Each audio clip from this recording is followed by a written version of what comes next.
Hello, everybody. Welcome to this course. In this series of lectures, we will talk about developmental dyslexia. You may hear from some of your friends that they suffered from difficulties in learning reading, according to the definition, which we will discuss in the next episode. These difficulties include reduced reading accuracy and fluency. We say it is specific because the problems are not caused by low general intelligence, specific brain lesions, impaired vision or audition, lack of educational opportunities, motivation, or driven by other psychiatric disorders such as autism or attention deficit hyperactivity disorder. In addition, it is more about oral reading at the word level, but not reading comprehension at sentence or paragraph levels. Please note, hereafter, when I say dyslexia, I mean developmental dyslexia, but not alexia, which is usually caused by brain lesions. First, about myself. I am the instructor of this course. On the screen, you can find my contact information. If you have any questions, do not hesitate to email me. Currently, I am working at the University of Connecticut as a research scientist, cooperating with Dr. Fumiko Hoft. My research interest is quite broad, among which I feel the most exciting part is understanding the brain mechanisms underlying typical reading development and dyslexia at the individual level. In this introductory episode 0, I would like to give you an overview of this course, especially what will be covered. In the following episodes, you will learn about both the basics and hot topics that are very important and to which researchers dedicate themselves. Specifically, in episode 1, you will learn essential information about dyslexia, such as the definitions given by DSM-5, IDC-11, and IDA, the International Dyslexia Association, and the prevalence in different languages. You will also learn popular hypotheses researchers developed to explain how such problems happen, including the phonological deficit theory and the multi-deficit model. But here, we will just take a glance because all the hypotheses are based on the evidence at cognitive, neural, and genetic levels. After introducing more empirical research, we will return to this topic, which will be in episode 5. At that time, you will have a much clearer idea about what specific hypotheses talk about. In the second episode, we will cover the cognitive deficits observed in individuals with dyslexia. We will also learn that some of these disorders can be found before children receive formal literacy instructions. For example, at kindergarten or even earlier. If you have heard it before, you may know that scientific research has 4 goals: description, explanation, prediction, and control. So, when we talk about cognitive deficit and precursors, they are in fact more at the description level.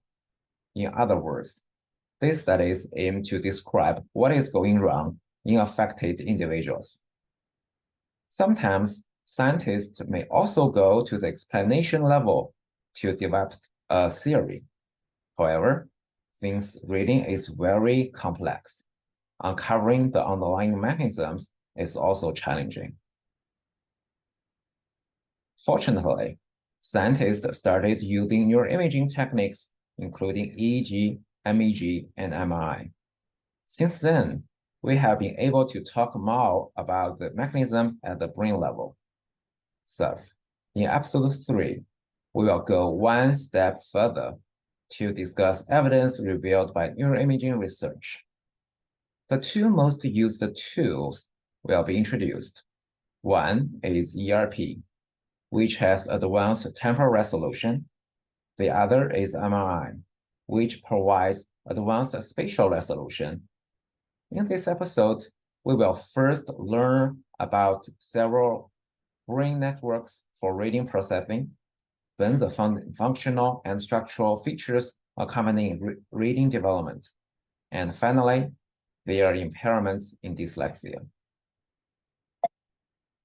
Then, in episode 4, we will learn about genetic and environmental factors associated with dyslexia. These factors are at the causal level. We will cover behavior genetics research, as well as molecular techniques that are increasingly used today, such as GWAS. We will also learn about environmental factors during the prenatal period, infancy, pre-literate stage, and school age that can influence reading performance differently. It should be noted that a single study cannot address even a simple research question completely. But when we put evidence from multiple levels together, we can have a more profound and comprehensive understanding of the whole picture of the root cause of dyslexia and its characteristics across development. So, in episode 5, we will summarize and synthesize the evidence and, as mentioned before, talk about specific hypotheses again. Of note, all these studies are at the description and explanation levels. Applying knowledge gained with fundamental research in the real world to solve the problems we meet is one of the ultimate goals. To make it happen, of course, plenty of description and explanation level research is necessary.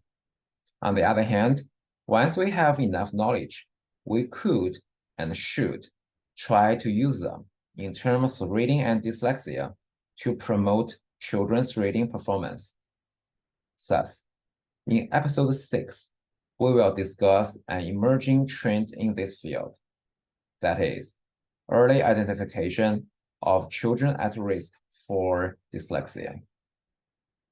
As we will see later, demographic, cognitive, neurobiological, and genetic information can all be included in the model to increase prediction accuracy. You can easily tell that such type of research is at the prediction level. In episode 7, we will discuss another hot topic, that is, intervention.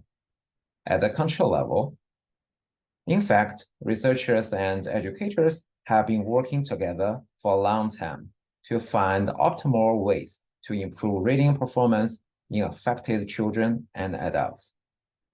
As a result, multiple behavior training programs have been designed and administered. Nowadays, people are trying to put these valuable ideas into apps that can be easily delivered with the smartphones and tablet. Else, in this way, change in performance can be tracked more effectively, and feedback can be given in time. Additionally, people are trying to take advantages of neuroimaging tools. One way is to use neuroimaging extracted measurement as a training target and indicator, which can be more objective than behavior testing scores. The other way is to use neuromodulation tools, such as TMS, which have been proven to be safe and demonstrated to be capable of improving task performance. In the first 7 episodes, we talk about the findings. Since specific research teams conducted these studies, it is worth knowing who they are and what they did, have been doing, and plan to do. Thus, in the final episode, I will introduce some giants in this field, especially how they develop specific theories and update them by conducting further studies. We will also learn about what questions remain open and the future directions. At last, let's go back to the course outline so you can have a general idea about what you will learn. The field of reading and dyslexia is quite large. I hope you will enjoy this course and at the same time conquer basic knowledge and join us no matter whether you are more interested in fundamental aspects, such as investigating the underlying brain mechanisms, or more in the practical side, such as using this knowledge to help with early identification and intervention design. Okay, I think that's it. Thank you for your attention. I will see you soon in the next episode.